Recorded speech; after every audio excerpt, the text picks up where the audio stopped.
Katihar dynasty. ये जो आप पट्टा देख रहे हैं अप्रॉक्स 400 लीटर कैपेसिटी, इसका यूज होता था वाटर स्टोरेज करने के लिए। ये कन्नौज में 3 मिले थे जो कि जमीन के अंदर गड़े हुए थे, जिनको निकालने में 2 डिस्ट्रॉय हो गए, एक बचा वो यहाँ पे रखा हुआ है। कब का है ये? कुषाण वंश का है, कुषाण डायनेस्टी का है। इसको बनाने में जो चाक से नहीं बनाया गया, जैसे कुम्हार नहीं चाक से बनाता है मटका, उस तरीके से नहीं बनाया गया है। इसको बनाया गया है पार्टों में बनाया गया, उसके बाद इसको असेंबल कर दिया गया।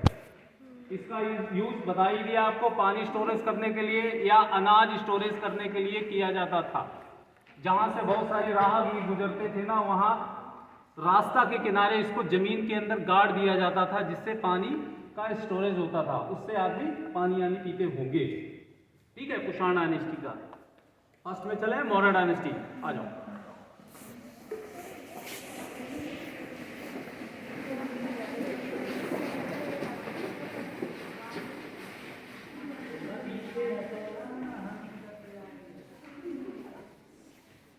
पीछे वाला कोई स्टूडेंट जाओ, वहां से ऑन कर दो जाके लाइटें ऑन कर दो पूरी। संग्रहालय में क्या होता है, मिनिमम लाइट होगी उधर सब। अभी क्या है, फर्स्ट में हम लोग देख रहे हैं कौन सी? मौर्य डायनेस्टी। 2 शोकेस जो है ना वो किसके हैं? मौर्य डायनेस्टी के हैं।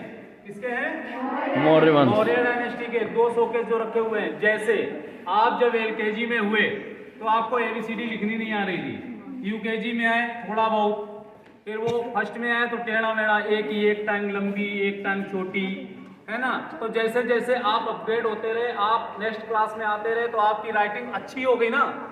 इसी तरीके से यहाँ पे कला को दिखाने का एक तरीका दिखाया गया है कि मौर्य डायनेस्टी में किस तरीके से हैंडमेड ये मूर्तियां हैं मिट्टी की, किस तरीके से मतलब कला का कैसे डेवलपमेंट हुआ है वो दिखाया गया है। ठीक है, इसमें जो है ना कैसी है, गोल मटोल, गोल एकदम मूर्तियां हैं, छोटी सी बनाई गई हैं और डबल मोल्डिंग में है, यानी कि गोल बनाएगी, इस तरफ से जैसी दिख रही है वो इस तरफ से भी वैसी दिख रही है, इसको बोलते हैं डबल मोल्डिंग।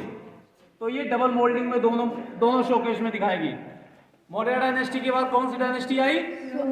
शुंग वंश। बहुत अच्छा, चलो ठीक है, तुम लोग शांत नहीं रह रहे हो। ये बताओ हमें इसके मौर्य डायनेस्टी के जो राजा हुए हैं उनके नाम बताओ, एक आध। हाँ, वेरी गुड।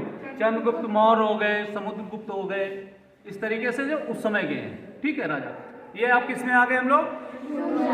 शुंग वंश में आ गए। अब शुंग वंश में क्या हुआ है, देखो मूर्तियों में कुछ डेवलपमेंट दिख रहा है आपको?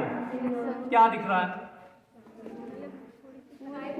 हाँ, इनको थोड़ा स्लिम बनाया गया, थोड़ा लंबा बनाया गया। ये डबल मोल्डिंग में, यानी कि दोनों तरफ से 3D वाली है, दोनों तरफ से एक जैसी दिख रही है। इसमें क्या है, बैक सपोर्ट दे दिया गया है। सामने से आपको मूर्ति दिख रही है, लेकिन पीछे से एक बैक सपोर्ट दे दिया गया, प्लेन दे दिया गया, यानी कि सांचे का यूज हुआ है। किसका? सांचे का यूज किया गया है, इसमें नहीं किया गया है। इसमें सांचे का यूज किया गया और थोड़ा क्लियरिटी आ गई है इन मूर्तियों से, इन मूर्तियों में थोड़ा क्लियरिटी कर दी गई है। समझ रहे हैं? आ जाओ।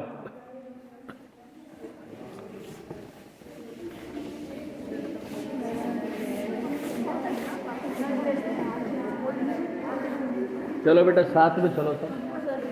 हाँ, फोटो लेके जल्दी चलते हैं ना। ये किसका है? अब इसमें भी और चेंजमेंट कर दिया गया। इसमें क्या